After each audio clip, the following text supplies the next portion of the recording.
A luzinha aí é azul mesmo, né? Tá certo, tá certo. Tá tudo certo, né? Então tá ótimo. Bom, pessoal, então hoje nós estamos na aula 13, né? Dia 28/12. E aí nós vamos trabalhar um pouco o que ficou do final da aula passada. O final da aula passada foi um pouquinho mais corrido, né? Mas a gente atingiu um ponto que eu acho que é importante a gente dedicar um certo tempo a isso, até porque não é um material que se encontra em geral nos textos sobre teoria eletrofrágil, né? Faz-se a quebra da simetria, vai-se caminhando, mas não se trabalha muito, sobretudo a questão ligada à simetria abeliana, que ficaria associada ao Zemi, mas que, na verdade, não existe. Quer dizer, essa simetria, na verdade, é quebrada pelos termos de massa, como nós vamos colocar. Então, a nossa ideia é só para recapitular. A gente saiu da simetria SO2, 1. O campo de Higgs realizou a quebra espontânea da simetria, né? Então, a gente tinha aqui, né, o valor esperado do doblete de Higgs, né? Ficou nessa forma aqui, só para lembrar. 0V, onde esse V aqui, ligado aos parâmetros do potencial, era a raiz quadrada de menos μ2 sobre lambda. E esse V aqui, ele define uma escala de 246 GeVs. Vamos colocar assim. Então, isso aqui são coisas que a gente já vinha fazendo. Tá? Então, isso aqui é onde há a quebra espontânea da simetria. Aí, o que nós observamos, né, nas aulas anteriores foi que, reconduzindo, nós até agora só trabalhamos com o setor de bósons de Gauge, o setor leptônico e o setor de Higgs. Ainda não introduzimos os quarks. Isso vai ser feito na aula 14. Os quarks virão na aula 14. Então, até a aula 13, o que nós trabalhamos foi o setor de bósons de Gauge, o setor SO2, 1, o setor de leptons carregados e neutrinos e o setor de Higgs. E nós fomos reconduzindo, né? Quer dizer, reescrevemos tudo em função dos campos físicos. Oi? Pode perguntando aí, fala aí. Você ali está com uma assimetria da posição de saída. Tá, aqui em cima, né? Simetria de partida, isso. Daí, você... Pode falando aí. Falou na aula passada que você decompõe Isso. essa assimetria. Ah, tá. Então, você decompõe essa simetria e daí você amarra, tinha 4 parâmetros de Gauge, você amarra 2. Tá certo. E esses 2 são os parâmetros que dão a massa para os Ws e para os Zs. Isso. E daí você fica com essa assimetria aí, que é com 2 parâmetros de Gauge, né? São 2 parâmetros de Gauge. A gente viu, então, exatamente. Estou só voltando ao que a gente viu, apareceriam 2 parâmetros. Vou colocar o que você está falando só de uma maneira que é a seguinte. Então, o que o Dória está dizendo é que nós tínhamos essa simetria foi quebrada. Aí o que nós observamos? Que reescrevendo todo o lagrangiano, depois da quebra da simetria, em função dos Ws e do A e do Z, a gente viu nas aulas anteriores que aparecia uma derivada covariante. Quer dizer, todos os campos carregados, né, os próprios W+, nós vamos refazer isso daqui a pouquinho, W+, W-, os leptons carregados, o lepton pela esquerda, todo mundo se ajusta a essa derivada covariante. Claro que nós tínhamos termos que não foram gerados pela derivada covariante, nós vamos colocar isso daqui a pouco. Mas o que a gente observou era que, naturalmente, foi aparecendo uma derivada covariante que fazia acoplamento mínimo com o fóton e com o Z0. Então, todos os acoplamentos com o fóton e com o Z0, eles vinham de uma derivada covariante. A questão é, tudo bem, a simetria resultante final é a simetria U1 eletromagnética.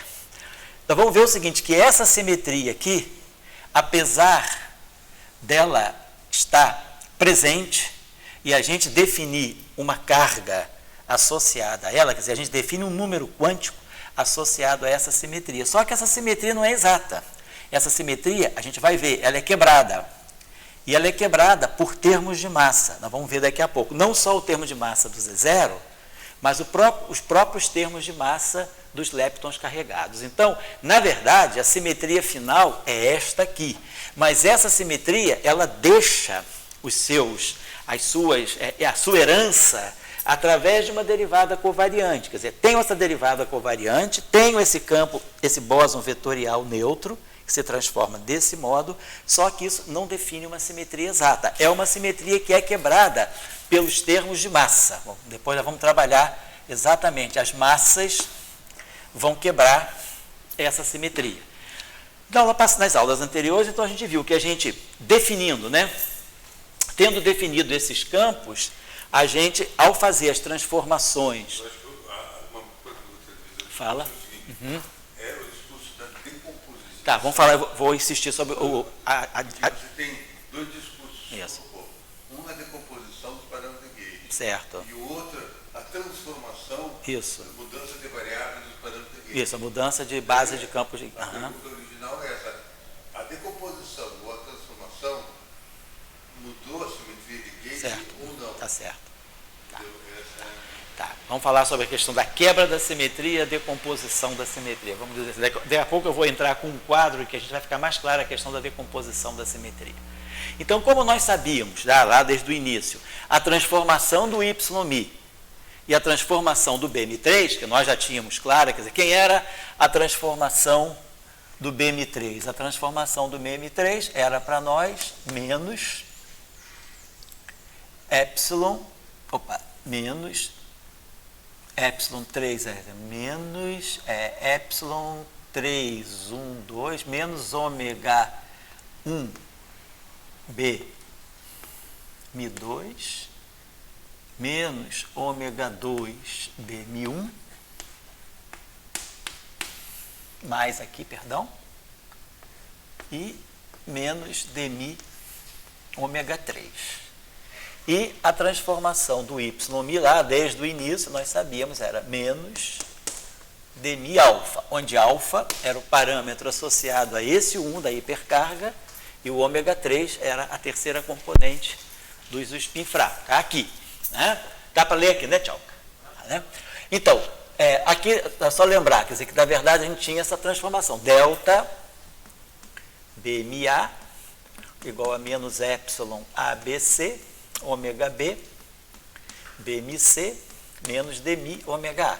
É isso que nós fizemos aqui. Então, substituir 3, 1, 2 e 3, 2, 1. Então, isso está aqui. Aí, sabendo essas transformações e sabendo essas redefinições de campos físicos, a gente automaticamente substitui delta AMI, delta YMI, delta BM3, delta ZMI, delta YMI, delta BM3, e aí a gente vê que esses parâmetros alfa e ômega 3 se compõem dessa forma, seguindo a mesma redefinição em termos dos ângulos de Weinberg, dando para nós essas transformações aqui. Então, nós fizemos uma mudança de base, quer dizer, quando a gente muda a base dos campos de Gauge originais, dos bósons de Gauge, da simetria original, a gente automaticamente vai estar também fazendo uma mudança de base nos parâmetros de Gauge, alfa e ômega 3. Então, essa derivada covariante, ela está nos sugerindo que essa mudança de carga, ela não quebra a simetria. Essa mudança de base aqui, ela veio da quebra da simetria. Então, aqui... Uma coisa algébrica, né? Então não quebrou. A simetria antes estava em cima de ômega 3 e alfa. Isso. E daí agora você pegou ela e... o campo de Higgs. Isso. O campo de Higgs quebrou a simetria, mas deixou um resíduo. Isso que eu acho que é importante. Isso aqui é o residual. Então, essa derivada covariante é um resíduo de que tinha uma simetria maior. Uma simetria, e aí nós temos duas simetrias abelianas que vieram da quebra espontânea de simetria. E aí a gente pode falar na decomposição do grupo de Gauge. Por quê? Na verdade, o que vai interessar para nós é essa derivada covariante. Então, esse parâmetro ômega 1 e esse parâmetro ômega 2, eles podem ser cancelados. Então, eu vou voltando aqui a esse quadro. O que a gente pode dizer é o seguinte: quando nós fizemos as transformações de SO2 e da hipercarga antes da quebra da simetria, então nós tínhamos aqui as transformações de SO2, exponencial de I, G, ômega A, sigma A sobre 2. E a transformação da hipercarga fraca, I, G' alfa, Y sobre 2. Aí a gente viu que a derivada covariante que foi definida, só para colocar aqui, né? A derivada covariante que foi definida ficou assim, para poder fazer essa simetria ficar local. I, G, B, MA, sigma A sobre 2, o gerador aqui. E depois mais I, G', YI, Y sobre 2. Tudo isso aqui a gente já viu, eu estou só agora reorganizando, né, um pouco as ideias, porque as coisas ficaram meio diluídas ao longo das aulas. A gente agora está sintetizando. E aí isso aqui nos levou, né, às transformações infinitesimais dos campos. Delta BMA menos epsilon ABC, ômega B, BMC, menos DMI, ômega A. E o delta YI menos DMI alfa. Então, é o que nós tínhamos tirado antes. Agora, o que a gente viu é que essa derivada covariante, depois da quebra da simetria, essa derivada covariante evoluiu,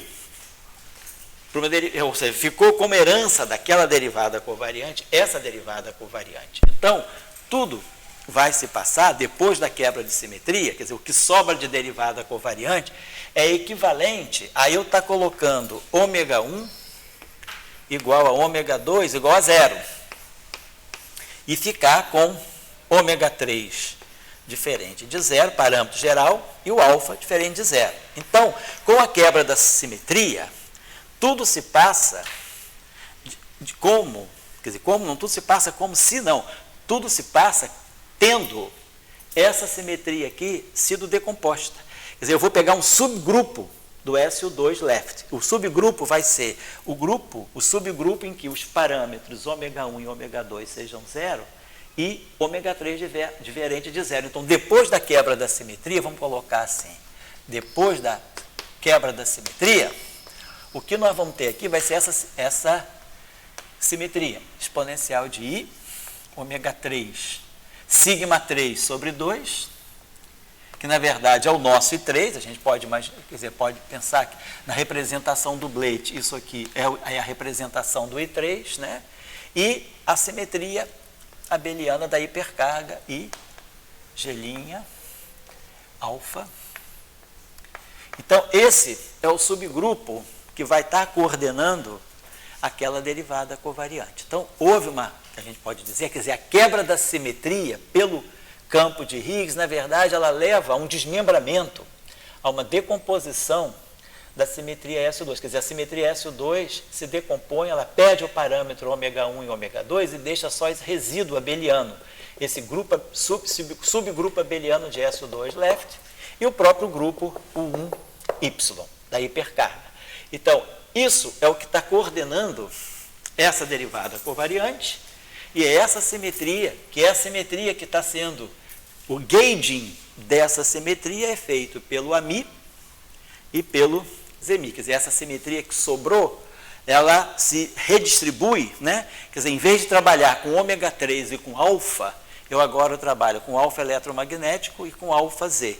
E tenho essas transformações aqui. Então, tudo que ficou é o resíduo dessa simetria aqui. Quer dizer, então, é isso que nós estamos com isso. Quando o Coleman ia falar simetria escondida, qual era a simetria escondida? Da direita ou da esquerda? A simetria, vamos dizer, a ideia, quer dizer, a gente fala que simetria é quebrada espontaneamente, né? Lembrando aqui, Coleman, Sidney Coleman, na década de 70, ele deu umas aulas muito ficaram importantes, umas aulas que ficaram aulas de referência sobre quebra espontânea da simetria. E ele evitava falar quebra espontânea da simetria. Ele dizia que simetria escondida, ele, ao invés de usar spontaneous symmetry breaking, ele usava hidden, ou spontaneously broken symmetry, ele usava a palavra hidden symmetry. Simetria está escondida. A simetria, ela não foi perdida, como a gente já falou aqui. A simetria, ela está no Lagrangiano, ela está na ação, mas ela não está no espectro. Então, é isso que o Goleman chamava de simetria escondida. Ela existe de uma certa maneira, mas ela está oculta. O que a gente vai dizer? Quer dizer, a simetria que está escondida, na verdade, é a simetria SO2, 1. Ela é a simetria completa do lagrangiano, mas não a simetria do espectro. E a simetria que fica, né, depois, né, da quebra espontânea, quer dizer, a simetria escondida é aquela, mas a simetria aparente, a simetria que a manifesta, é a simetria U1 eletromagnética, como a gente colocou. Tem o U1Z também, mas essa simetria U1 associada ao Z, como ela é quebrada pelas massas, como nós vamos ver, então ela é uma simetria que não é manifesta. A simetria manifesta, então vamos colocar, usando a nomenclatura do Coleman, a simetria escondida é o SO2-1. A simetria manifesta é o U1. Quer dizer, o lagrangiano é invariante sobre SO2 cross 1 e o lagrangiano é invariante sobre o 1 e sobre Z, sobre o 1Z. Porém, a simetria, o lagrangiano é invariante, quer dizer, no todo, né, o lagrangiano completo é invariante sobre SO2 e sobre 1. Essa é a simetria que está escondida. Mas o lagrangiano, depois redefinido em termos dos campos físicos, ele fica com essas duas simetrias aqui, onde a simetria U1 eletromagnética, ela é uma simetria do espectro, ela é uma simetria completa, ao passo que a simetria do Z, ela é quebrada pelos termos de massa. Mas a simetria escondida é aquela simetria toda. Ela que deixa esses resíduos, ela está escondida e ela deixa esse resíduo aqui dessa derivada covariante e dessas transformações de gauge locais aqui. Mas só aqui realizadas agora por esses bósons vetoriais aqui. Então, essa é a ideia. Agora, vamos dizer, Opa. sobre essa simetria, não faz isso aí, Tá. mas não, né? Quer dizer, ali você está com aqueles campos, AMI, ZMI, FMI, tal, né? Certo? Sim. Esses campos agora, eles vão dizer, a passagem, eles originalmente eles estavam no S2 próximo 1. Certo. E agora eles vão para essa outra ali. Isso. Essa passagem, ela é algébrica desde que se mate os ômegas, etc. Isso. Você fazendo essa relação aqui, Sim. o que você tinha lá quando você tinha a Mi lá, Sim. você escreveu aqui, Sim. FMA, Sim, sim. isso aí. Se você fizer isso aí, com essas relações aqui, você faz a passagem do AMI Isso. com AMI mais DMI alfa. Certo. AMI menos DMI alfa, exato. Está aqui. Esse alfa é dado por Isso. esse DMI é dado por isso aí. Por essa Isso, força. exatamente. Então, quer dizer, a compreensão que fica, sabe, é o seguinte, você fala a palavra decomposição. Então, você tinha ômega 1, ômega 2, ômega 3, e de repente você decompôs, e decompôs matando 2. Isso. Certo? Isso aí, vou dizer, é uma palavra de decomposição que também de quebra espontânea. Sim, sim. Agora, isso aí também não é, mas sem falar muito em quebra espontânea, não é uma redução da simetria. É uma redução da simetria, sim. A simetria se reduz, quer dizer, a simetria que era plena, né? Quer dizer, a simetria que nós tínhamos no início, com 4 geradores, 3 geradores aqui e 1 gerador aqui, ela ficou agora uma simetria com 2 geradores, um aqui e outro aqui, sigma e 3 e y sobre 2, são os 2 geradores que sobram. Só que essas simetrias, quer dizer, a simetria que realmente fica no final de tudo manifesta é essa aqui. Essa simetria, ela vai aparecendo. Ela define o número quântico QZ, quer dizer, ela define aquele número quântico que nós apagamos, aquele QZ igual a I3 menos seno ao quadrado sobre cosseno ao quadrado y sobre 2. Ela definiu aquela simetria, porém ela é quebrada. Você pode ter uma simetria que nem, por exemplo, no eletromagnetismo de de Broglie-Proca.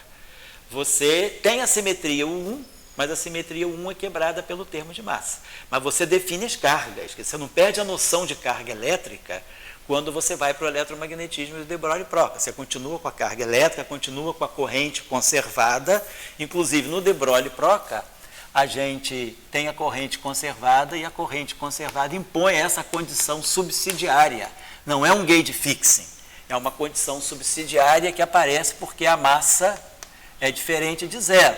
Aquele parâmetro de massa de de Broglie-Proca. Você quebra a simetria U1 E aí a conservação da carga com a massa diferente de zero implica nessa condição subsidiária. Então você continua definindo um número quântico de carga elétrica sem nenhum problema, você não quebra a conservação da carga elétrica, você continua com a conservação da carga elétrica, mas a massa diferente de zero impõe aquela condição subsidiária. É o que acontece aqui, você está quebrando essa simetria pelas massas. Nós vamos ver, que massa? Só a massa do Z? Não, outras massas também quebram essa simetria, mas ela deixa como resíduo a definição de uma carga, que é a carga QZ, como nós vamos ver agora. Então é isso que está acontecendo, quer dizer, a quebra espontânea da simetria, ou a simetria escondida, ela reduz, né, o teu grupo não abeliano a dois subgrupos abelianos.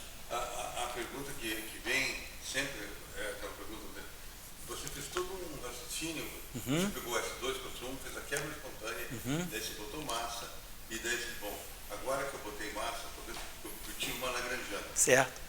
Daí eu vou fazer, que simetria tem essa lagrangiana? A simetria já não é mais S2 com S1. Ela é uma misturada que deu que é essa simetria ali. Sei. Então você diga, essa linha lagrangiana, ou ela pode estar com S2 com S1, quebra espontânea, que foi que me derivou aquela lagrangiana, Sim. ou agora eu faço uma releitura Sim. dessa lagrangiana, é como um bebê que nasceu, e agora eu vou ler de novo essa lagrangiana, e me esquecendo daquelas outras simetrias. Deixa eu colocar uma coisa no que você falou. Quando nós introduzimos aquela simetria original com os campos originais, BMA e YI, nós temos essa simetria plena. Aí vem a quebra espontânea da simetria.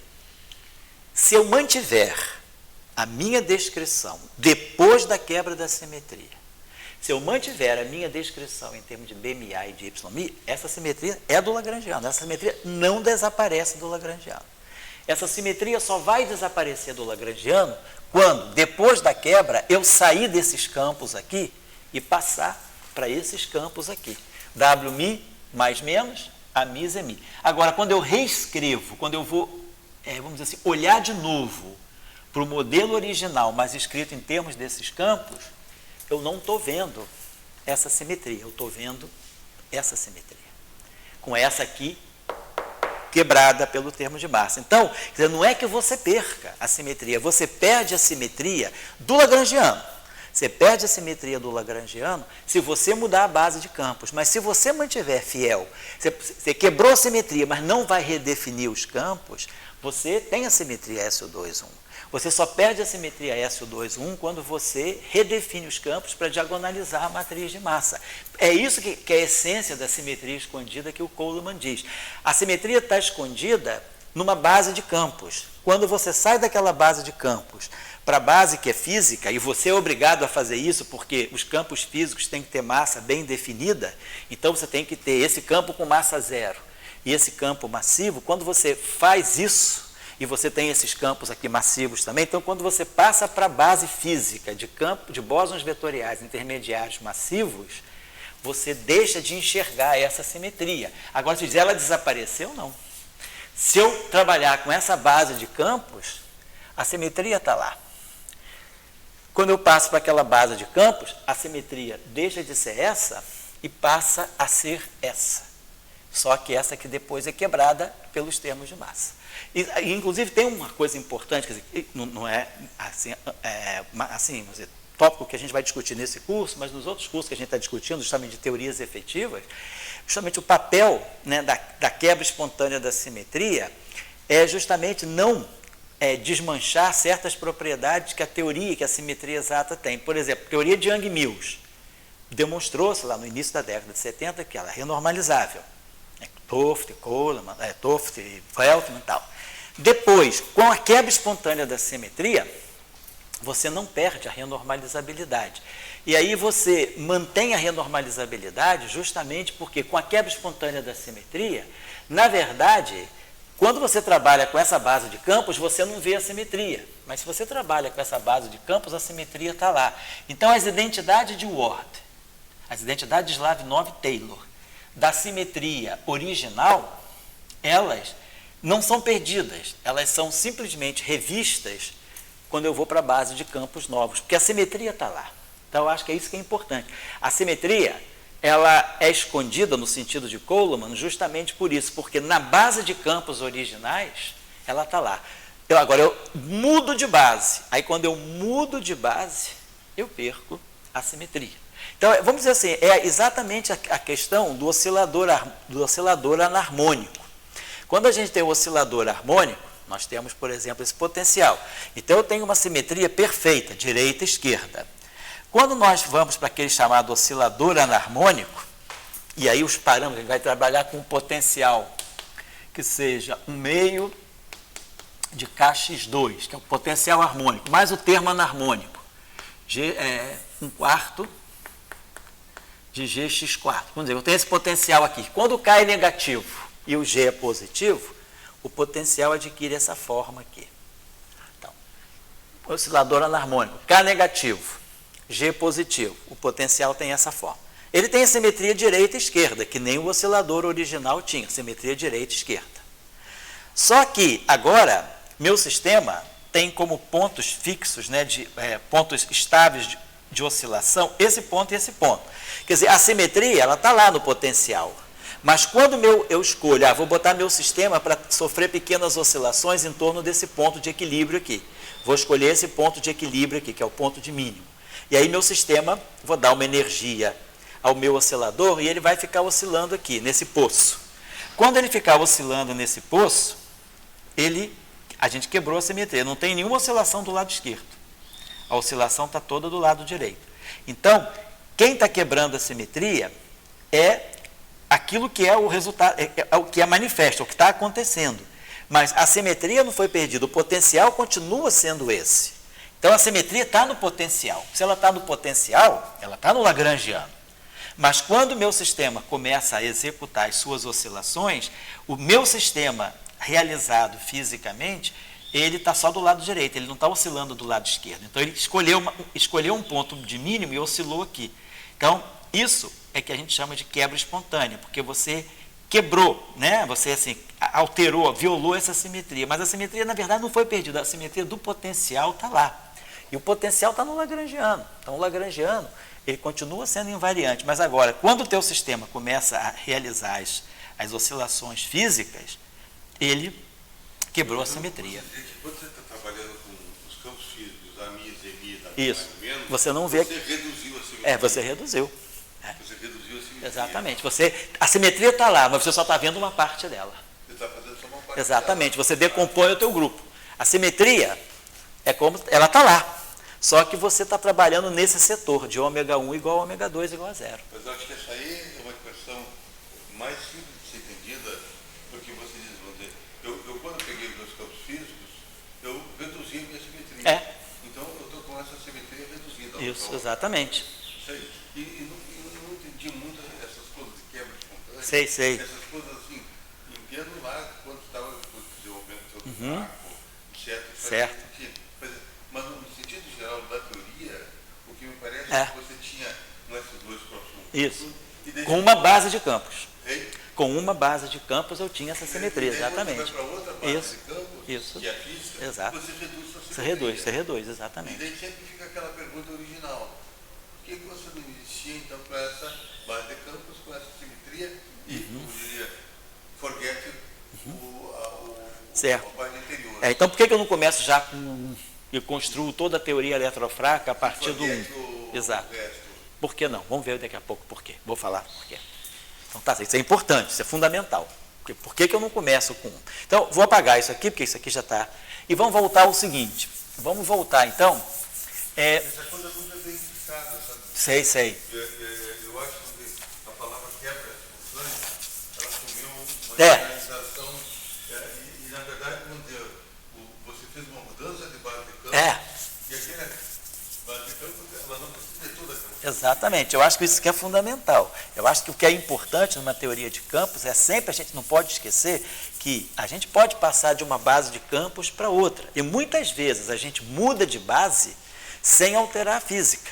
Mas nesse caso, a quebra espontânea da simetria, quando você muda a base de campos, você começa a enxergar a física de uma outra maneira. Então, quer dizer, o que nós fizemos, né, que se a gente mantiver a base original, está tudo lá. Então, nós não quebramos a simetria SO2, a gente simplesmente reduziu. Quando a gente muda a base de campos, né, quer dizer, quando nós saímos dos 3Bmis e do YMi, né, e por causa da quebra da simetria, né, a gente veio para o W mais menos Z e fóton, quando a gente veio para cá, por causa da quebra espontânea da simetria, quer dizer, aqui, isso aqui, tudo continua. Então, aqui eu tenho a simetria aparente, é SO2, o 1. E aqui a simetria aparente é o 1, o 1. Agora, essa simetria está toda aqui. Quer dizer, eu posso olhar o meu problema, eu posso olhar o meu sistema sempre desse ponto de vista. Só que eu estou com um problema aqui, eu não estou trabalhando com a base de campos físicos. Aqui, quer dizer, quando eu vim daqui para cá, o que eu fiz? Basicamente, a quebra espontânea da simetria, ela me zera o ômega 1, me zera o ômega 2 e me deixa o ômega 3 e o alfa diferente de zero. Esses aqui ficam. Então, quer dizer, a nova, vamos dizer assim, o que a gente chama de quebra espontânea da simetria, que é aquela simetria escondida, ela simplesmente me obriga a passar por uma nova base de campos, porque eu tenho que trabalhar com campos que tenham massas diagonalizadas, sejam autovetores da matriz de massa. E aí isso, quando eu escolho essa base, que é a base mais conveniente, eu deixo de ver essa simetria e passo a ver essa simetria, que agora essa aqui também, a gente vai ver, é quebrada pelos termos de massa. Então é isso que eu estou chamando a atenção. De uma maneira bem... Você, na verdade, tudo que fala verbo que tem, você simplesmente não reduziu a simetria. Para encontrar que os campos físicos, simplesmente reduziu a simetria. Eu reduzi a simetria, exatamente. Eu não perdi a simetria. Eu não perdi a simetria, eu reduzi. Mas, vamos dizer, isso não é uma linguagem mais direta do que ficar falando quebra espontânea? Sim, talvez sim. É que a palavra, vamos dizer, a quebra espontânea se popularizou mais, né? Mas assim, e ela tem uma palavra, às vezes, um pouco, justamente num primeiro momento, se a gente não definir isso muito bem, ela é uma palavra que ela cria um imaginário errado, porque parece que você perdeu a simetria. Então, você não perdeu a simetria, você redistribuiu a simetria. Então, a simetria está no lagrangiano, ela está lá. Ela não está no espectro, porque aí você vê a massa do Z é diferente da massa do W, que é diferente da massa do fóton. Então, a simetria não está no espectro, mas a simetria está nos campos originais, e essa simetria original está nesses campos. Nada mudou, a única coisa que você fez foi redefinir esses campos e passar para cá. Quando você redefine esses campos, é a mesma coisa, vamos dizer assim, você está, vamos dizer assim, está com óculos, você vê tudo. Se você botar um polaroid, você vai perder certas coisas. Então, quer dizer, quando você muda, né, a base, é como se você estivesse colocando um polaroid na tua lente e você passa a ver menos simetria. Mas não é que você tenha perdido isso, é você que está vendo menos. Porque quando eu escolho a base de campos, eu opto por ver menos simetria. Mas ela está lá, mas a simetria está plena, está aqui, nessa base de campos com essa simetria. Tanto é que a gente tem as identidades de ordem aqui, e essas identidades de ordem aqui, elas se refletem para cá. A gente não perde justamente a renormalizabilidade, a unitariedade, porque a simetria está lá no lagrangiano. A simetria é do lagrangiano, a simetria é da ação. A simetria não é dos estados físicos, ela não está na base de estados físicos, ela está no lagrangiano e na ação. Então, acho que isso que é importante a gente chamar a atenção. E aí agora eu vou começar a trabalhar um pouco essa questão, por que não o 1? Por que a gente não parte, por exemplo, do 1 direto, né? Então, vamos lembrar. Então, nós estamos com essa derivada covariante aqui, lembrando das cargas, e vamos botar só para lembrar aqui da carga QZ, porque a gente vai agora retomar essa discussão.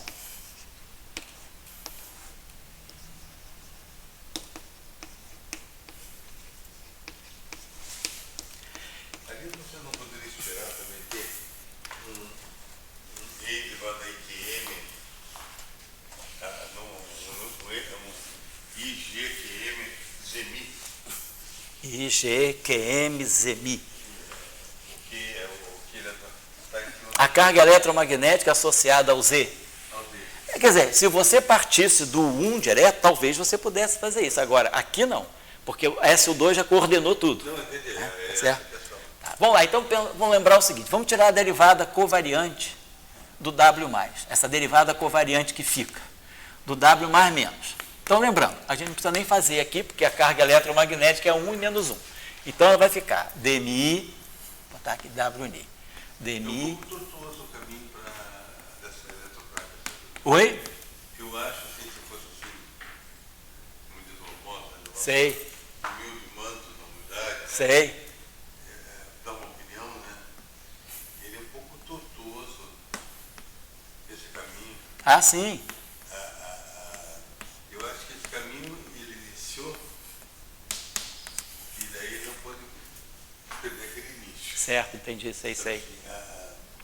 Mas digamos, porque até agora, por exemplo, você pega a fisicidade, tudo que você falou, todos os saltos, Certo. né? Eu vejo naquele 1 eletromagnético. Certo. Aqui. O Z e menos Z, aqui que eu vejo. A física eletrofraca, ela acabou ficando aqui. Aquilo que eu vejo uma conversa de fisicidade. Isso é o que está no laboratório. No LHC, lá no LEP, a gente está vendo isso. Fácil da gente entender, compreende? Sei. E fácil da gente entender.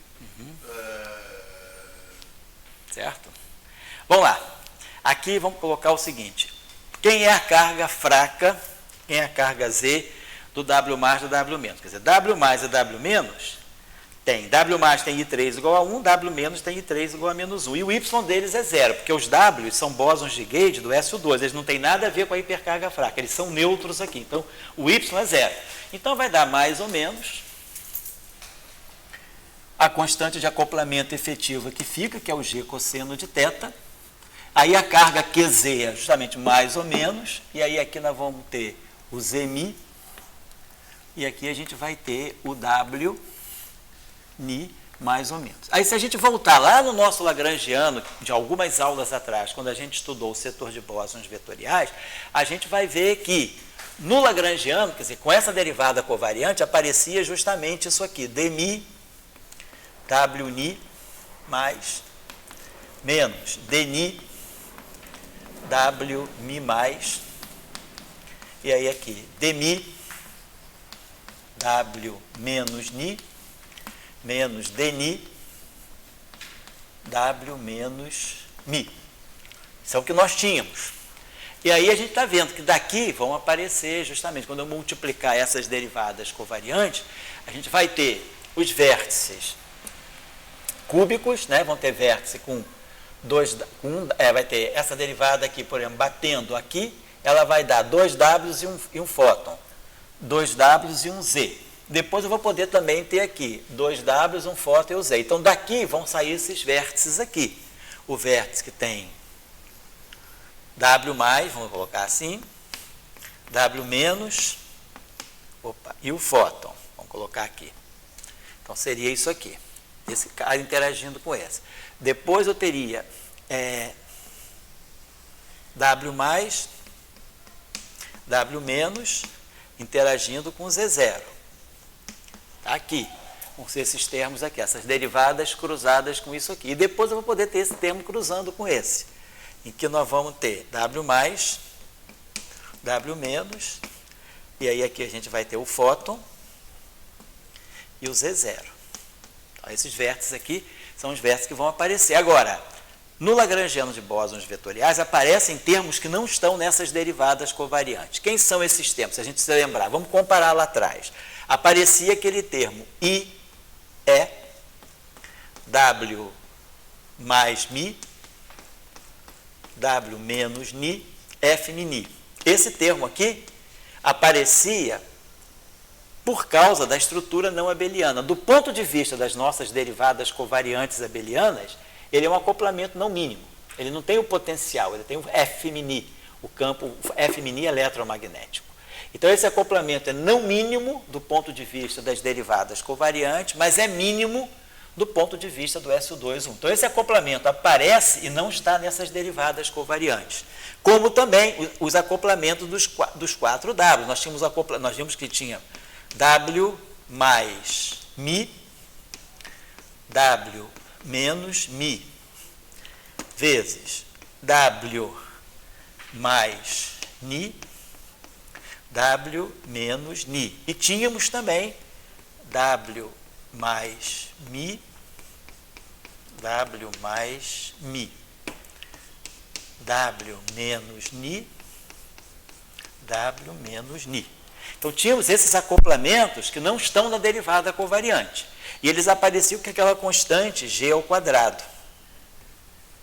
Então, aqui eu tenho a primeira observação a fazer no que você falou, Dória. Por exemplo, se a gente quisesse reconstruir a teoria eletrofraca a partir das duas derivadas, apenas do 1, esse vértice aqui, ele não viria das derivadas covariantes. Ótimo, nenhum problema. São invariantes de Gauge, eu posso colocar. Mas aí eu teria a seguinte situação, eu teria essa constante de acoplamento aqui, ela está ligada, quer dizer, lembrar que G, né, é sobre seno de θ. Então, nós temos uma relação entre essa constante de acoplamento aqui, que é puramente fraca, e essa constante de acoplamento aqui.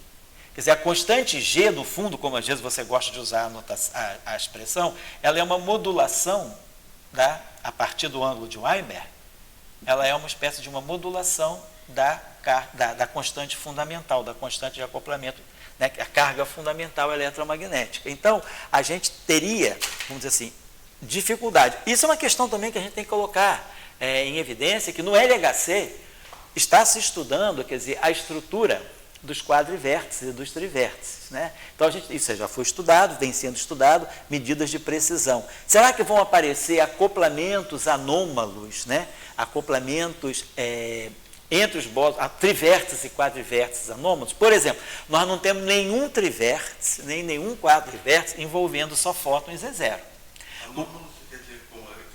Que não está na teoria, está fora da teoria. Será que os experimentos vão revelar que aparecem acoplamentos que a teoria SO2 ou 1 não contempla? Por exemplo, acoplamentos entre fótons e Z0. Na teoria, nós não temos nenhum vértice direto de interação entre fótons e Z0, a não ser que eles se acoplem com W mais e menos, mas nós não temos algo desse tipo. Z0, Z0, por exemplo, Z0, Z0, fóton, fóton. Ou nós não temos também Z0, Z0, Z0. Né? Nós não temos vértices dessa forma. Ou não temos Z0, Z0, fóton, por exemplo. Então, esses são vértices que não são presentes. Esses vértices poderiam vir se eu partisse de uma simetria U1 cross U1 no início. Não sei se eu estou interrompendo, eu faria a seguinte pergunta. Eu pego uma carga elétrica. Sim. Sou um homem, né? Daí depois eu começo a entender que a carga elétrica tem um valor, etc. Mas ela também pode ser modulada. Certo. Não é uma coisa assim, só aquele valor. Pode modular. Daí eu começo a ver a eletrodinâmica escalar, ou a vetorial. Sim. E eu começo a ver que a carga elétrica também tem outras constantes de acoplamento naquela lagrangiana. Certo. Então aquela é uma lagrangiana eletromagnética, mas só você pode ter a carga elétrica. A pergunta então que eu levaria assim: você ter uma lagrangiana eletromagnética, onde você tem a carga elétrica, tem a carga elétrica modulada. Sim. E tem a carga elétrica associada a outras constantes, independentes da carga elétrica. Então, ali quando você quer fazer o... Ou seja, uma espécie de uma carga associada a outras constantes. Não é a carga elétrica, Não né? é a carga elétrica. Então, ali você está querendo fazer o trivértice, o quadrivértice, associados. Isso. Uma constante. Isso. Com E. Exatamente. Daí o cara diz, não, eu estou querendo dizer o seguinte, eu acho que o eletromagnetismo, aí é uma visão, né? Ele dá uma multiplicidade de constantes. Sei, entendi. Porque o que acontece é o seguinte: se você um dia quiser chegar à fotônica, que é onde os fótons estão auto-interagindo, como você mostrou ali, fótons zero, você não vai poder ter carga elétrica. Certo. Entendeu assim? Então, essa turma desse zero, fóton, para chegar a esses vértices, você vai ter que ter uma aceitação, Certo. vamos dizer, de que tem constantes de acoplamento, além da carga elétrica, Certo. na construção da tua energia eletromagnética, do eletromagnetismo. Certo. Então, só isso que eu estou querendo dizer o seguinte: eu entendo que a tendência da gente é ter uma constante de Isso. Então, a simetria está pegando todo mundo junto. Tá certo. Não, tá legal. Não, vamos colocando isso. Eu estou só chamando a atenção que aqui, para nós, quer dizer, esse 1 que ficou no final, se a gente quiser construir toda a teoria eletrofraca a partir de apenas o 1, eu teria essas arbitrariedades, quer dizer, o quanto, experimentalmente, o quanto nós temos de precisão de que esse quadrivértice está associado a esse trivértice, ou a esse quadrivértice ou a esse trivértice, através das constantes que nós temos. Será que tem uma discrepância? Quer dizer, se essa constante aqui furar completamente em relação a isso aqui, quer dizer, se esse G que está aqui, que deveria ser E sobre seno de θ, nós temos hoje uma boa medida do seno de θ. Os resultados que nós temos hoje para o seno de θ são na faixa de 0,23. Então, quer dizer, se eu furar completamente essa relação, quer dizer, se o que aparecer aqui não for o E sobre seno de θ, é 2 sobre seno ao quadrado de θ, o quanto eu estou me afastando disso pode ser uma indicação de que nós temos alguma física que não está respeitando SU2-1, quer dizer, que está corrigindo SU2-1. Será que essa física é uma física puramente abeliana, que vai estar corrigindo SU2-1? Quer dizer, essa é a questão que você está colocando. Não estou dizendo que é impossível, claro que não. Estou apenas agora ilustrando, se nós partirmos de SU2-1, o que nós obtemos. Eu acho assim que eu defendo um pouco a existência de um relacionamento gay. Sei. Que nós somos movidos por machos e fêmeas. Sei. Positivas e negativas. Eu acho que esse E pequeno que coloca, sei. ele é um relacionamento de machos e fêmeas. Sei. Agora, se você disser, bom, eu tenho uma carga zero. A carga zero é zero, não tem nada disso. Não, a carga zero se transforma na carga mais. Existe uma energia eletromagnética entre o zero e o mais. Sei. E daí você diz, bom, então você tem que ter alguma coisa, constante de acoplamentos, uma coisa, eu tenho uma noção que entra um pouco o sentido dessa carga zero. Então, e essa carga zero está presente na interação fóton-fóton. Certo, exato. Se você quiser fóton-fóton, que você falou, Sim. você vai ter que admitir Certo. de algum lado que tem um lado gay aqui. Sei. Enfim. Tá certo. Zemi, o campo Z. O campo Z, como nós vimos, ele é uma combinação do BM3, claro, e do YMI. Então vamos olhar os números quânticos dele. BM3 tem I3 igual a 0. Quer dizer, o BM3 tem I3 igual a 0, BM1 menos IBM2 tem I3 igual a mais 1, e BM1 mais IBM2 tem I3 igual a menos 1. Então, o espinho isotópico fraco do B é 0. E a hipercarga dele é 0, porque ele não tem nada a ver com essa simetria, ele é neutro aqui. Então, o BM3 é tudo 0.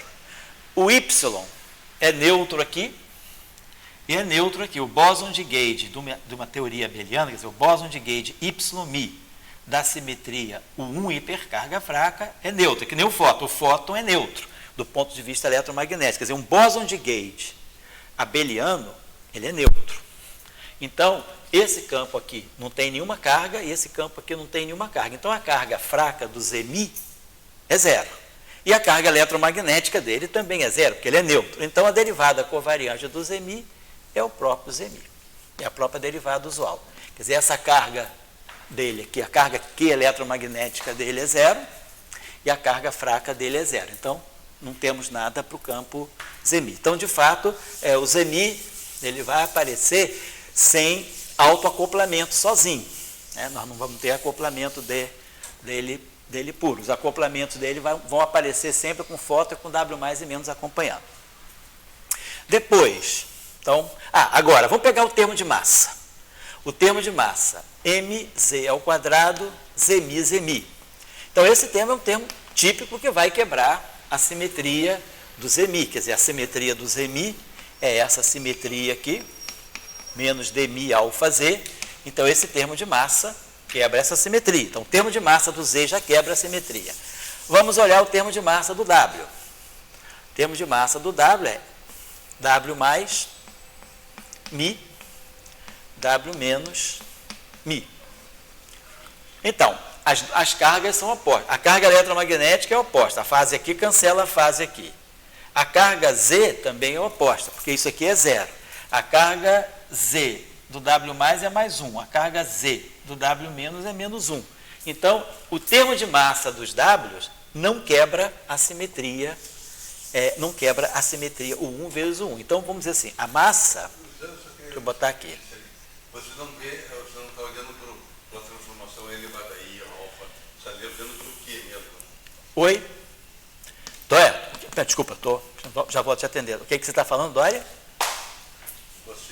A massa, você vê pelo QZ, você não vê pelo elevado e alfa, pelo parâmetro. Não, eu estou vendo aquilo lá, eu estou olhando aquilo lá, porque na verdade, quer dizer, quando eu pegar essa massa... Está sendo rápido. Porque eu estou sendo rápido. Então, vamos fazer o seguinte, vamos pegar aqui a massa do Z, só para lembrar. W mais μ, W menos μ. Se eu fizer a transformação quer dizer, quem é a transformação eletromagnética do Z? Exponencial de I, alfa eletromagnético, carga eletromagnética do W+, que é mais 1. Bom, vamos lá. E depois, quem é a transformação eletromagnética do W-? É I, alfa eletromagnético, a carga eletromagnética, menos 1. Então, as fases se cancelam do ponto de vista da simetria U1 eletromagnética. Se eu for pegar agora a simetria U1Z, eu vou botar aqui o parâmetro alfa Z, e aqui a carga Z do W+, que é mais 1. E aqui eu vou colocar a carga Z do W-, que é menos 1. Então, elas se cancelam. Então, os campos W+ e W-, eles se transformam não como campos de gauge, segundo o 1Z e o 1 eletromagnético, mas como campos de matéria, por transformações de fase.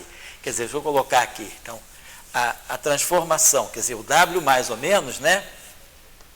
Vou botar assim, W mais menos, né? Segundo uma transformação, o 1 eletromagnético, ele vai em W mais menos linha, que é igual ao exponencial de I, I é a carga, que é mais ou menos 1, e aqui o parâmetro alfa eletromagnético. Então, e aqui atuando em W mais menos. Então, essa é a transformação U1 eletromagnética. Se eu pegar aqui a transformação do 1Z, a transformação fraca, abeliana fraca do W mais menos é W mais menos linha, vai ficar exponencial de I, aí aqui G cosseno de θ,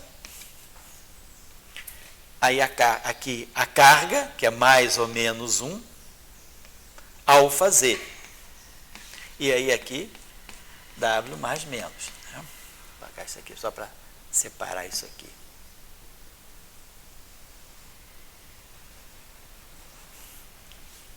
Lembrar que a transformação, o 1Z é exponencial de o constante de acoplamento é G cosseno de θ, aí aqui eu coloco a carga Z, e aqui nós colocamos o parâmetro alfa Z. Quer dizer, essa é a transformação 1. Então, o termo de massa do W, do Z, quebra o 1Z, porque a transformação U1, né, do Z, quer dizer, a transformação U1 do Z, vou botar aqui, pois delta Zmi é igual a menos Dmi alfa Z. Então, essa simetria aqui, a transformação dele faz com que esse termo de massa do Zmi não seja invariante. Mas o termo de massa do W mais e menos, ele se comporta como campo de matéria. Quer dizer, W mais e menos, né? Vamos dizer assim, W mais menos se apresentam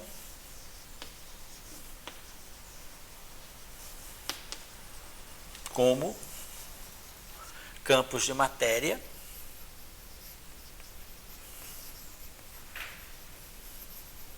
carregados, né,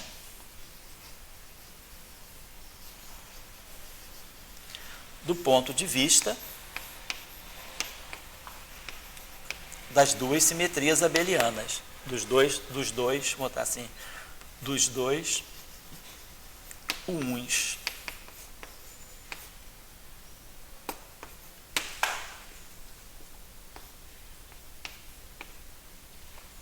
Então, W mais menos se comportam como campos de matéria.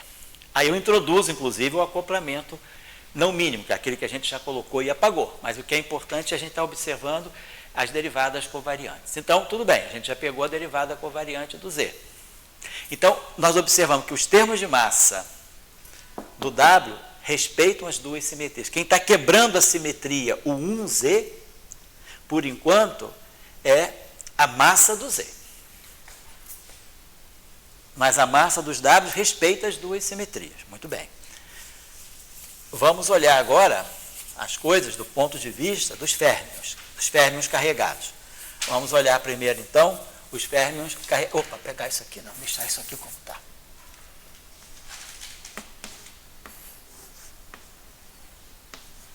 Vamos pegar os férmions left. Então, os férmions carregados left. Vamos pegar demi, lepton, left. Então, vamos lembrar, o lepton left ele é colocado assim. O neutrino do lepton left está em cima e o lepton left está embaixo. Então, vamos olhar. Vamos olhar primeiro, então, o neutrino. O neutrino associado ao lepton left. Com quiralidade left. Então, o neutrino, o I3 dele é meio. Menos, opa. Seno ao quadrado sobre cosseno ao quadrado, y sobre 2. O y, né, quer dizer, a hipercarga fraca do dublete de leptons é menos 1. Então, isso aqui é menos 1 para o neutrino. Tanto para o neutrino quanto para o lepton carregado. A carga I3, a carga y deles é a mesma. Então, vai ficar menos, vai ficar mais aqui. Então, ficou mais aqui. Então, ficou meio, então vai ficar assim. Vai ficar demi do neutrino lepton, componente left, mais I G cosseno de θ. E aí aqui vai entrar a carga QZ, mais IG cosseno de θ, carga Q. A carga, então, dele vai ser meio, botar aqui esse meio em evidência, né? Botar assim, vai ficar 1 meio.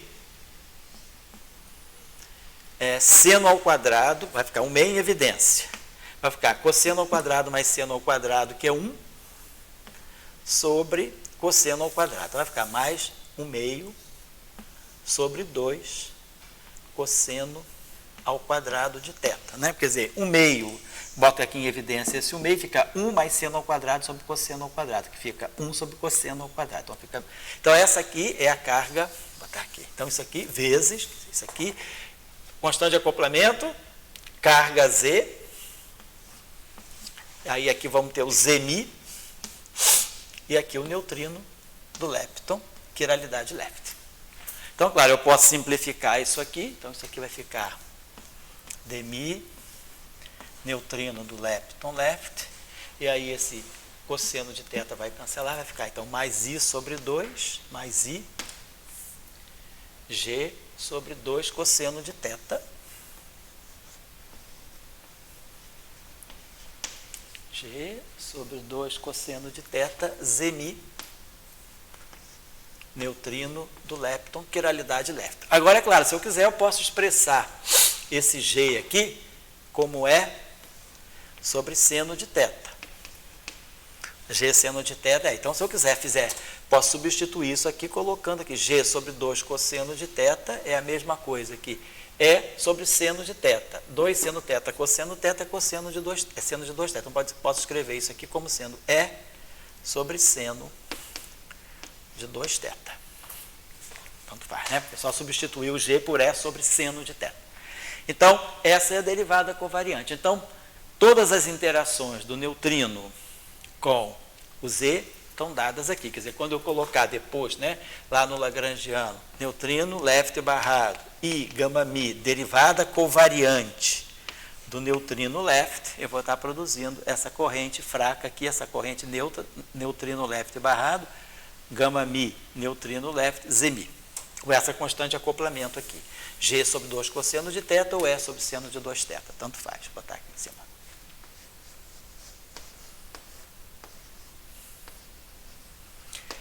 Agora vamos ver, o neutrino não tem massa, então acabou-se. No modelo padrão ele não desenvolve massa, o mecanismo de Higgs não dá massa para o neutrino, porque justamente o neutrino não interage com o bóson de Higgs, então acabou-se. Agora vamos ver o lepton left. Então, vamos pegar o lepton left, tanto elétron, muon e tal. Então, o I3 deles é menos meio. Então, o I3 é menos meio. Então, e aí a carga aqui é menos 1. Então, vai ficar mais seno ao quadrado. A carga aqui é menos 1, então vai ficar... a carga é menos 1. Então, vai ficar mais seno ao quadrado sobre 2 cosseno ao quadrado. Então, eu vou botar esse meio em evidência. Né? Então, vai ficar seno ao quadrado menos cosseno ao quadrado de θ sobre cosseno ao quadrado de θ. Fica isso aqui. Bom, seno ao quadrado menos cosseno ao quadrado, a gente pode deixar assim, ou então, se quiser, posso também substituir o cosseno ao quadrado ou seno ao quadrado por 1 menos cosseno ao quadrado. Então, ficaria 1 menos 2 cosseno ao quadrado. Então, a carga... Então, agora eu vou colocar aqui, vai ficar demi lepton left. Aí lembra da carga eletromagnética, que a Q eletromagnética é menos 1, a carga é menos 1. Então vai ficar, essa carga aqui é menos 1. Então vai ficar menos I é ami lepton left. Agora vamos colocar aqui a carga fraca. Então a carga fraca aqui vai ficar mais I G cosseno de θ. E agora vamos colocar o valor da carga fraca. Seno ao quadrado de θ menos cosseno ao quadrado de θ sobre 2 cosseno ao quadrado de θ. Aí aqui o zemi e aqui o lepton left. Então a gente pode simplificar aqui um pouquinho, vai ficar G seno ao quadrado, vou botar assim, menos cosseno ao quadrado, sobre 2 cosseno. Ficar assim, né? E o G eu posso escrever como sobre seno. Então, vai ficar o seguinte, 2 seno cosseno é o seno de 2θ. E seno ao quadrado menos cosseno ao quadrado é menos o cosseno de 2θ. Porque o cosseno de 2θ é cosseno ao quadrado de θ menos seno ao quadrado de θ. Então, isso aqui eu posso escrever como menos cosseno de 2θ. Aí, isso aqui vai ficar, então, menos cotangente de 2θ. Então, eu posso também, se quiser, escrever isso tudo aqui assim, ó. Essa constante, esse termo todo aqui vai ficar menos cotangente de 2θ. Posso escrever como isso aqui é menos cotangente de 2θ. Então, o acoplamento que vai aparecer do lepton, né? Quando fizer, o lepton vai ter uma corrente neutra com o fóton, né, com a constante de acoplamento mas ele vai ter uma corrente neutra com o Z0. Eu vou produzir lepton barrado, gama mi, lepton zemi, vezes essa constante de acoplamento aqui. Então, é a outra corrente neutra. Então, eu tenho a corrente neutra, lepton barrado, gama mi, lepton, com fóton e com o Z0. Só que constantes de acoplamento diferentes, ou essa aqui. Então, esse é o derivado covariante do lepton left. Deixa eu botar isso aqui para cá. Menos cotangente de 2θ. Agora vamos fazer a derivada. Tchau, aqui embaixo dá para olhar? Dá. Então vamos botar aqui agora a derivada do lepton right. Então, de novo, vai ficar derivada usual menos. Mesma coisa, lepton right tem carga menos 1. Menos I é ami, lepton right. Agora, quando eu for colocar a carga fraca do lepton right, o lepton right é neutro segundo SO2. Então, isso aqui é 0. Então, e o lepton right, ele tem carga Y igual a menos I3, espera aí, sempre esqueço, I3 mais y sobre 2. Então, o y dele é menos 2. Então, o lepton right tem y igual a menos 2, como a gente já viu. Menos 2 vai ficar menos 1, vai ficar. Então, seno ao quadrado de θ sobre cosseno ao quadrado de θ. Isso aqui é 0 e isso aqui é menos 2. Então, fica seno ao quadrado sobre cosseno ao quadrado. Então, vai ficar mais ig cosseno de θ. E aí, seno ao quadrado sobre cosseno ao quadrado, zmi lepton right. Então, aqui eu posso cancelar, então vai ficar g seno ao quadrado de θ sobre cosseno de θ. Vai ficar g seno ao quadrado sobre cosseno. Agora, lembrando que o g é E sobre seno de θ. Então, aqui vai cancelar, vai ficar um seno, vai ficar E tangente de θ. Então, isso tudo aqui eu posso escrever também, se eu quiser. Uma constante de acoplamento efetivo aqui vai ser E tangente de θ. Então, esse é o acoplamento. Então, a corrente neutra, do lepton left com o lepton right. Então, aí a gente vê a diferença. Quer dizer, o lepton left e o lepton right interagem da mesma forma com o campo eletromagnético. Porém, com o zmi, o lepton left interage com uma constante de acoplamento e o lepton right com outra constante de acoplamento. Então, é isso que está marcando a quebra da paridade. O setor lepton left e o setor right do férmion carregado têm interações E0 diferentes. É nisso aí que a gente pode dizer também. Então, a simetria, a interação fraca, ela quebra a paridade. Ela interage, o left e o right interagem de forma diferente com os E0. Perfeito. Então, a gente faria isso aí, tá? Vamos colocar assim. Agora, está faltando eu colocar aqui, lepton left, está colocando aqui o Higgs, por exemplo. Então, vamos colocar aqui o Higgs. Vou botar aqui nesse cantinho. Isso aqui é rascunho. Então, vou botar o Higgs aqui. Vamos voltar para cá? Vamos botar aqui. Mas tudo bem, tá dando para ver. Vamos botar o Higgs aqui. Então, vamos ver o dmi do campo de Higgs. Então, vai ficar dmi Higgs. Aí, claro, o Higgs é neutro. A carga eletromagnética dele é 0. Então, não tem aquele termo. Agora, mais I G cosseno de θ. Vamos ver quem é a carga Z. A carga Z do Higgs. Então, o Higgs que está lá embaixo, ele tem I3 igual a menos meio. Esse Higgs que sobrou é o que está na parte de baixo do dublete. Então, o I3 dele é menos meio. Menos seno ao quadrado sobre cosseno ao quadrado. Y sobre 2.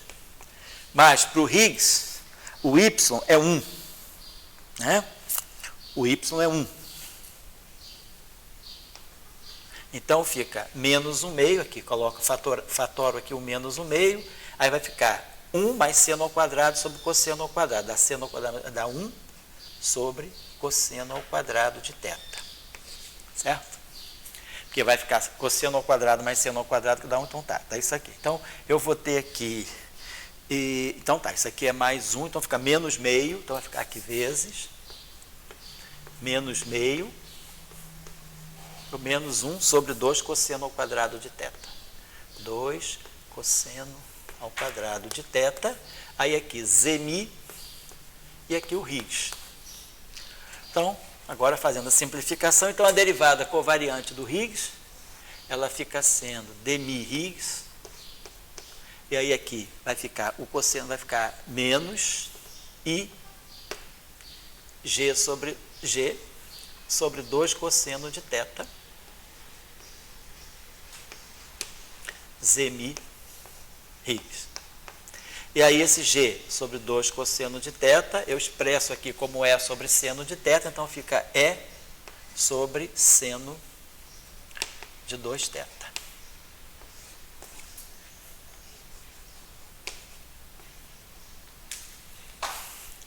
Então, a gente tem todos os acoplamentos.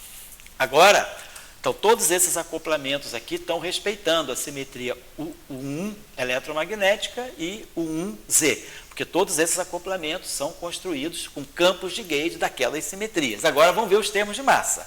A gente viu que a massa do W não quebra, a massa do Z quebra. Vamos olhar agora a massa do lepton. Então, a massa leptônica, vamos olhar aqui. A massa do elétron, a massa do lepton carregado é lepton barrado. No fundo é isso aqui, lepton left barrado, lepton right. Mais lepton right barrado, lepton left. É o que sobra das massas, né? Basta fazer um, que se esse aqui for invariante, esse aqui também é. Então, vamos ver a massa do lepton. Então, vamos olhar a carga, quer dizer, do ponto de vista eletromagnético, está tudo ok. Porque esse cara aqui tem carga eletromagnética menos 1. Esse cara aqui tem carga eletromagnética menos 1. Só que esse cara aqui está barrado. Então, lepton left barrado, a fase vai ficar mais 1. E esse aqui, a fase, vai ficar menos 1. Então, claro, isso aqui é um termo de massa aqui do elétron. Do mundo, tal, que não quebra a simetria 1 eletromagnética. Muito bem. Mas vamos olhar a simetria Z. Vamos olhar a simetria Z. 1Z. Então, lepton left. A gente viu a carga dele aqui, né? Eu tinha feito, mas eu apaguei. A carga do lepton left está aqui. O lepton left é o que aparece embaixo. Então, o I3 dele é menos meio. E o Y dele é mais 1. Né? É isso mesmo, né? Y menos meio é mais 1, né? Porque o Y é menos 1. Menos 1, tá certo. Porque o I3 mais Y sobre 2. Do neutrino é meio, então tem que ser então menos 1. Então vai ficar aqui mais seno ao quadrado sobre cosseno ao quadrado.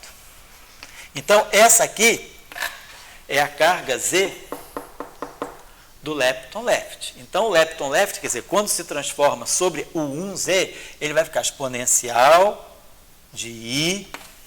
Aí vamos colocar aqui o alfa Z. Aí vai aparecer aqui a carga Z vamos dizer, do lepton left. Vezes o... Bom, isso aqui. Então, isso aqui é a transformação, vou botar aqui, do Z, carga aqui. Isso aqui é a transformação de fase do lepton left. É exponencial de I, a constante de acoplamento, quer dizer, I, G cosseno de θ, alfa Z, e aí a carga Z, que é essa carga toda aqui, vamos dizer assim, a carga Z do left, vamos botar left, carga Z do left. Aí, isso aqui é esse aqui, é o termo é o lepton left barrado. Quando eu barrar isso aqui, vai ficar com menos aqui. Então, essa é a fase, o 1Z, que vai aparecer para o lepton left. Agora, vamos ver o lepton right. O lepton right a gente tinha feito ainda agora, então a fase dele vai ficar exponencial de I, G cosseno de θ. Alfa Z. Agora, quem é a carga do lepton right? Isso aqui é 0, e o lepton right tem isso aqui igual a menos 2. Então, vai ficar menos 2 sobre 2 dá menos 1. Então, vai ficar mais, vou apagar isso aqui. Então, vai ficar... Deixa eu apagar isso aqui, porque já que não vai precisar. Deixa eu fazer aqui limpinho para não ter problema. Vou apagar aqui rapidinho. Então, quando nós pegarmos, né? Então, vou botar aqui. Massa dos leptons carregados.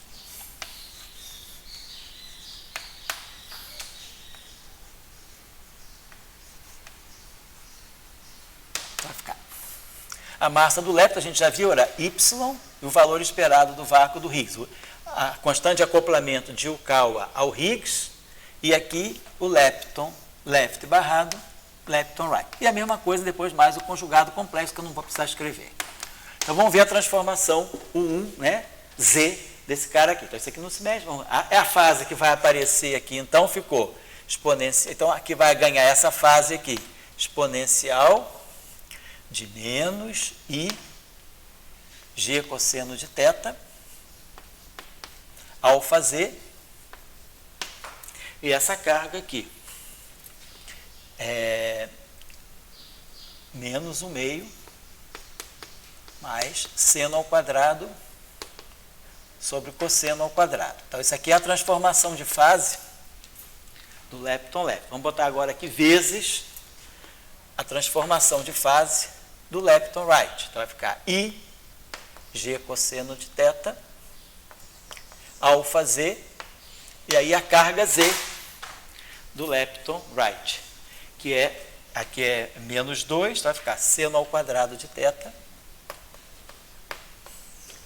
sobre cosseno ao quadrado de θ. Então, a gente viu que a parte de seno ao quadrado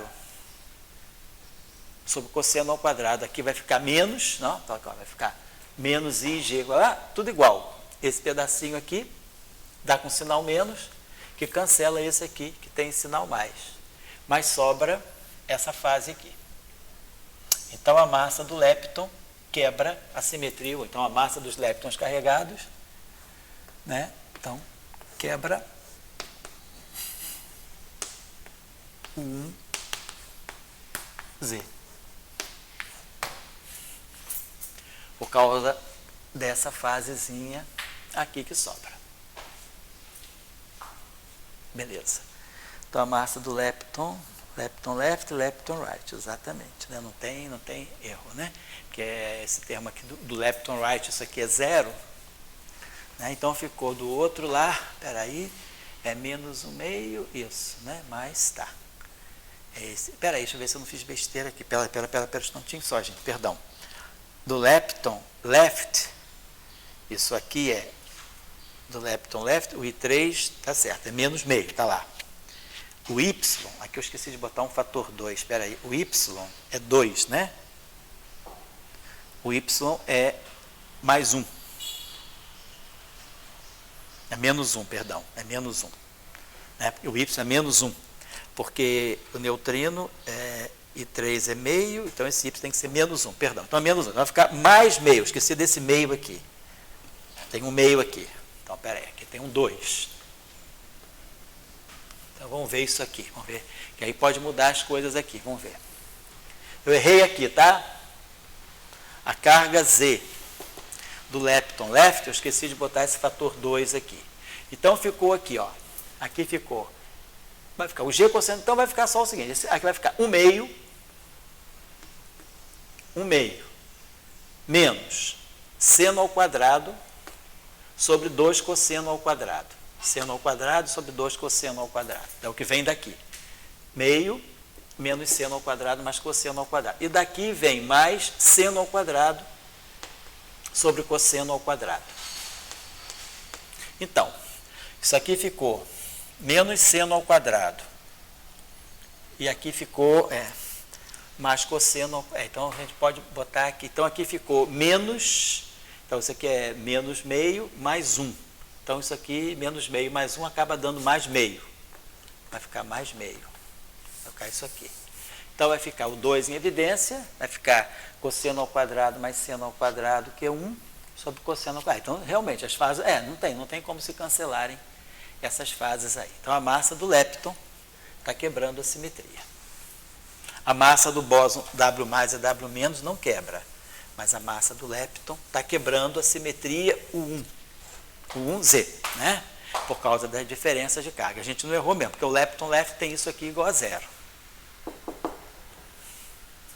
Lepton right, né? E o lepton left não tem. Então, tem aquele fator meio ali que distingue um pouco as coisas, né? Então, tá, eu acho que não teve nenhum problema aqui. Aqui ficou justamente esse aqui mais, e esse aqui ficou menos meio, né?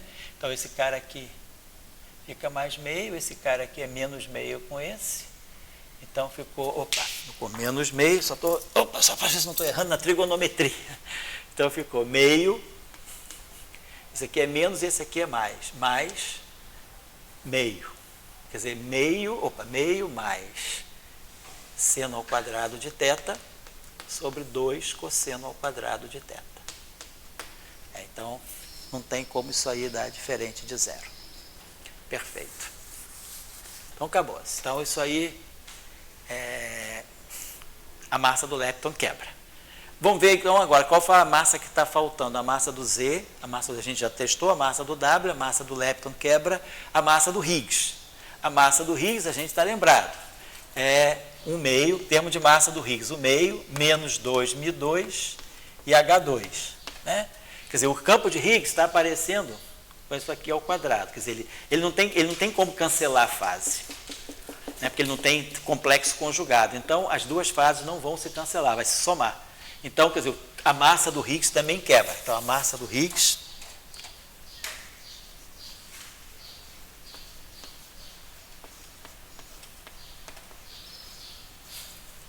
também quebra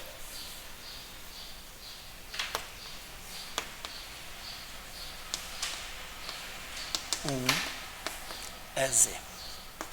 Então, a massa que não quebra é a massa do W. Então, as massas estão quebrando, etc.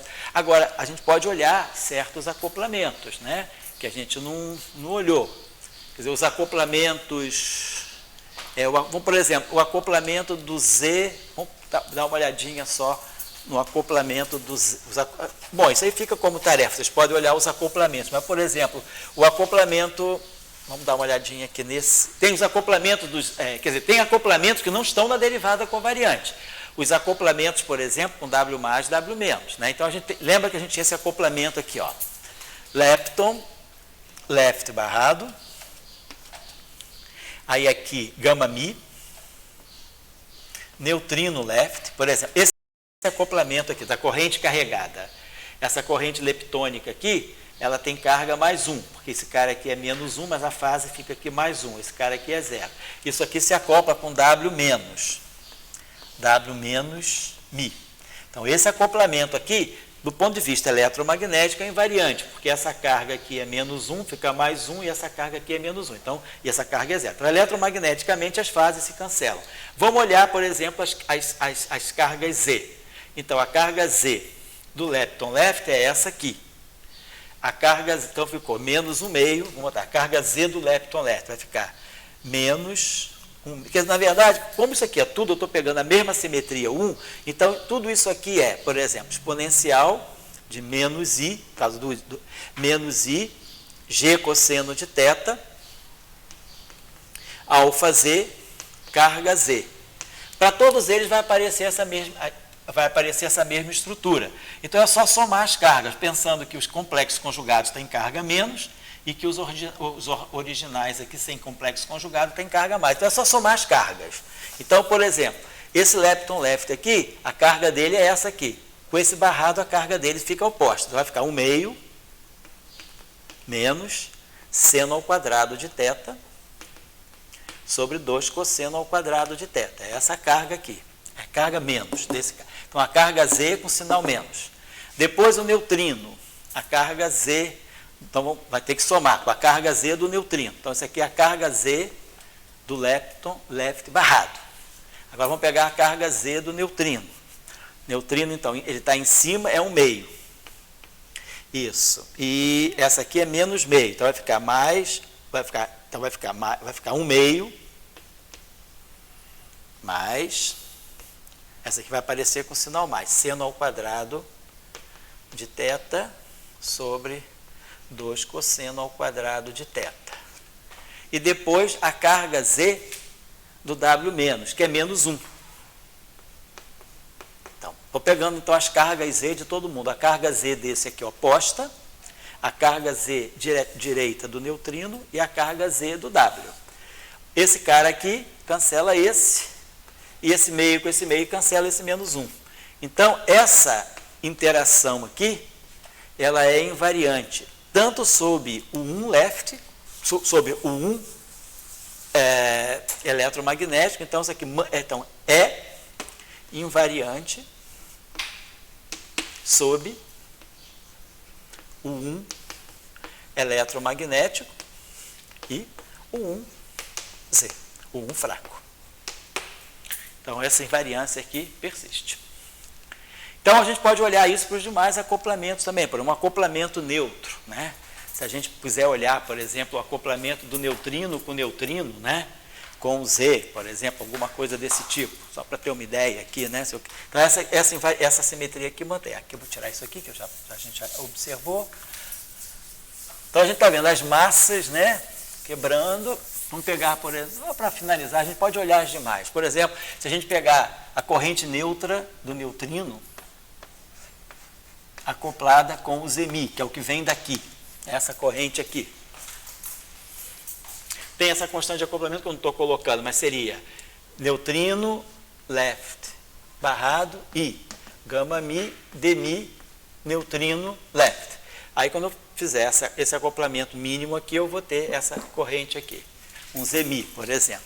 Então, só olhar o seguinte, essa fase aqui cancela essa fase, não precisa nem ver, as fases são opostas. E o Zemi tem carga Z igual a zero.